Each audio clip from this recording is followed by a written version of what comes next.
अस्सलाम वालेकुम दोस्तों, मैं उज़ैर अहमद और आप देख रहे हैं इंग्लिश विद उज़ैर अहमद मशहूरी। आज हम फिर से न्यू टॉपिक के साथ हैं। आज का टॉपिक है स्टेट वर्ब्स, जो बहुत ही बेसिक है और बेसिक जो है क्लास में पढ़ाया जाता है। स्टेट वर्ब्स क्या है?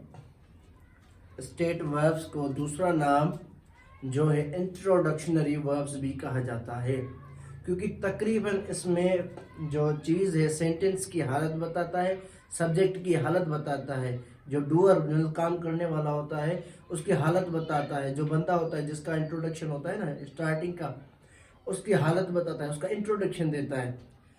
मैं आपको पहले डेफिनेशन लिखवा रहा हूँ, फिर हम जो है एग्जाम्पल्स पे और उसको सोल्व करने का तरीका भी लेके आ रहे हैं और कैसे पहचाना जाए कि ये स्टेट वर्ब का सेंटेंस है और जो ये हेल्पिंग वर्ब मतलब जो स्टेट वर्ब का वर्ड यूज़ हुआ है वो स्टेट वर्ब है या कोई टेंस का है। ठीक है, state verb.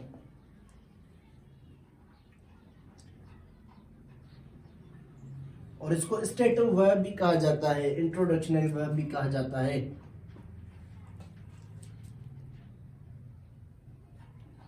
State verb is introductionary।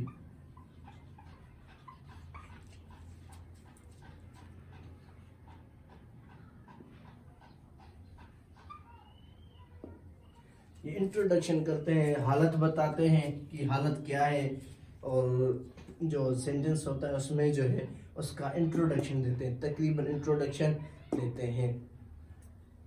तो हम एग्जांपल्स पे पहले हम आते हैं कि स्टेट वर्ब्स हैं कौन से वर्ड्स हैं जो स्टेट वर्ब कहलाते हैं।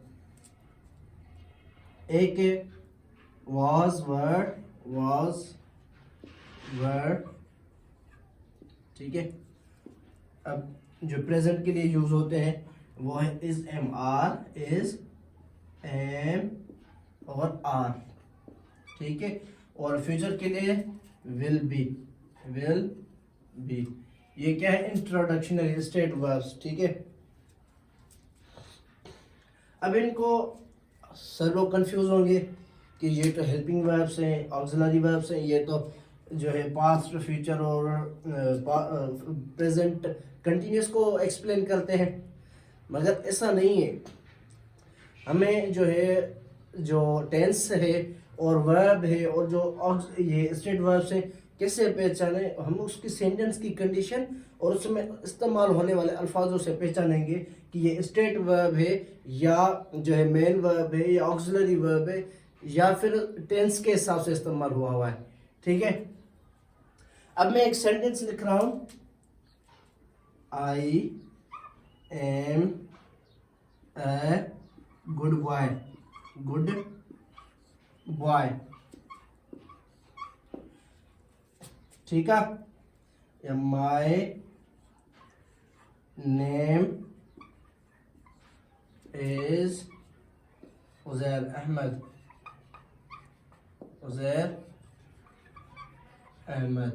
ठीक है। अब देखें ये इस्तेमाल हो रहा है एम प्रेजेंट का, इज हो रहा है प्रेजेंट का। फिर ये स्टेट वर्ब कैसे हुआ? क्योंकि इसमें कोई भी कहीं पे भी आपको वर्ब दिखाई नहीं देगा इसमें वर्ब नहीं है। और my name is Uzair Ahmad, यहाँ पे भी वर्ब नहीं है, ये इंट्रोडक्शन दे रहा है, ये भी इंट्रोड्यूस करवा रहा है, स्टेट बता रहा है अच्छा बंदा था।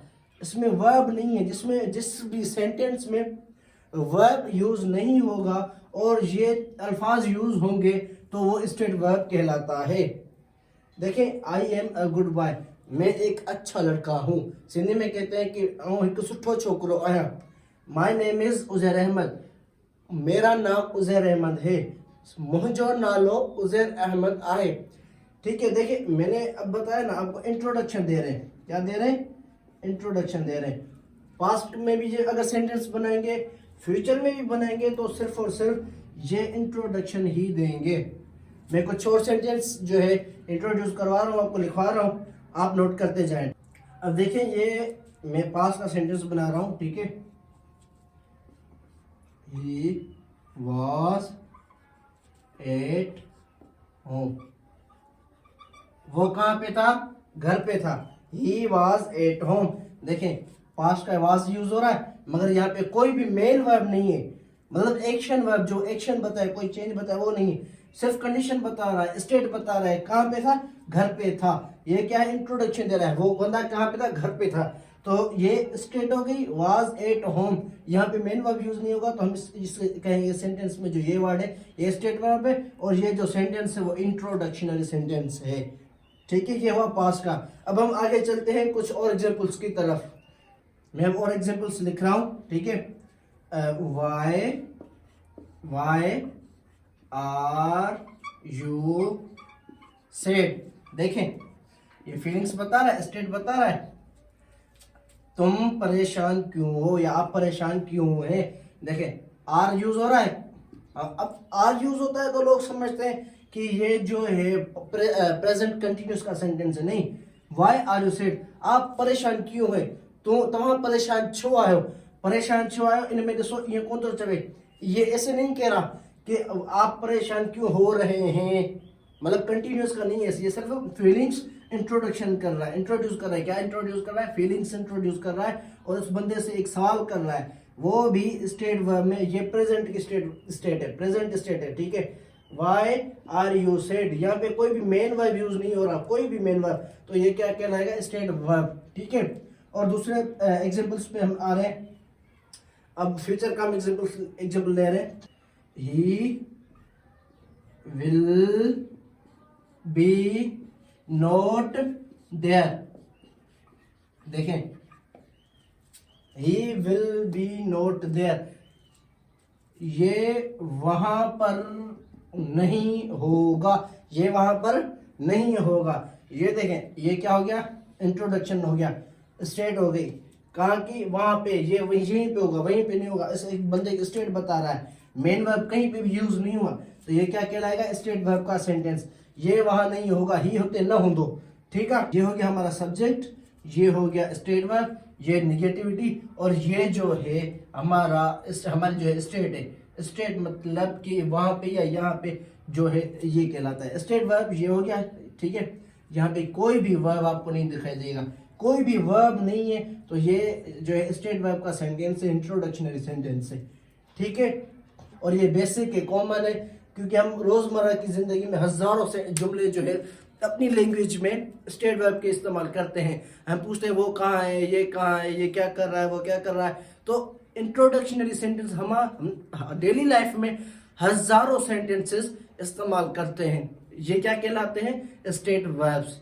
ये जो है बहुत ही लाजिम है कि इंग्लिश लैंग्वेज में, क्योंकि सीखेंगे तो कॉमन, जैसे कि हम सिंधी में कॉमन अल्फाज या उर्दू में कॉमन अल्फाज या जुमले बोलते हैं, तो हमारे लिए वो समझना लाजमी होता है। वैसे ही इंग्लिश में स्टेट वर्ब के जुमले समझना लाजमी है, क्योंकि हमें इंग्लिश सीखनी है, तो हमें डेली स्टेट वर्ब के कुछ जुमले जो है ना बोल के प्रैक्टिस करनी होती है, ताकि आगे हमारी इंग्लिश लैंग्वेज मजबूत होती जाए। कॉमन चीज़ें जो है हमें ग्रिप करनी पड़ती हैं, काबू करनी पड़ती है, ताकि हमें इंग्लिश पे अच्छी ग्रिप हो जाए। और अगर किसी को भी कोई सवाल हो इससे रिलेटेड स्टेट वर्ब, तो और कोई भी सवाल हो तो पूछ सकते हैं कमेंट सेक्शन में।